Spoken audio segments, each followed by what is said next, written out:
इस दिलचस्प एक्सप्लेनर में हम पारंपरिक बीज उपचार और वर्षा आधारित कृषि को समझेंगे। चलिए फौरन शुरू करते हैं। जरा सोचिए, दूधिया लेटेक्स, ठंडे चावल के मांड और हींग का खेती किसानी से भला क्या लेना देना हो सकता है। दरअसल ये कमाल के प्राकृतिक बीज उपचार हैं। इनसे पौधों की सेहत और पैदावार में जबरदस्त उछाल आता है।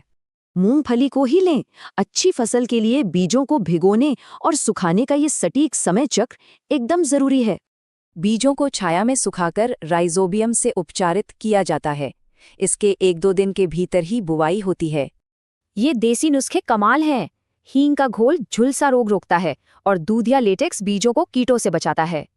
एक और तरीका राइजोबियम को ठंडे चावल के मांड में मिलाना है। बस ध्यान रहे बीज का आवरण न फटे।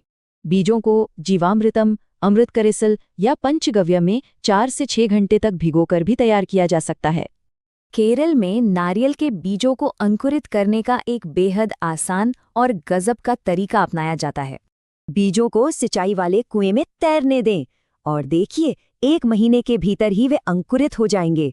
सबसे अहम बात यह है कि ये पुरानी तकनीकें पौधों की संख्या और पैदावार को शानदार तरीके से बढ़ाती हैं। बिल्कुल इसी वजह से रिवाइटलाइजिंग रेनफेड एग्रीकल्चर नेटवर्क यानी RRAN इन शानदार और पारंपरिक तरीकों का पुरजोर समर्थन करता है। RRAN इन पारंपरिक कृषि पद्धतियों के जमीनी और ठोस साक्ष्य जुटाने के लिए व्यापक पायलट प्रोजेक्ट्स का इस्तेमाल करता है। इन प्रोजेक्ट्स की सफलता के लिए RRAN विशेषज्ञ संगठनों के साथ मिलकर विशेष विषयों पर काम कर रहा है।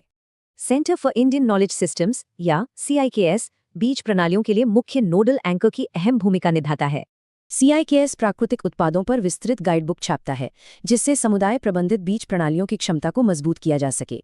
तो सोचिए, क्या ये पारंपरिक ज्ञान और समुदाय प्रबंधित बीज प्रणालियां भविष्य में वैश्विक कृषि की दिशा बदल सकती हैं?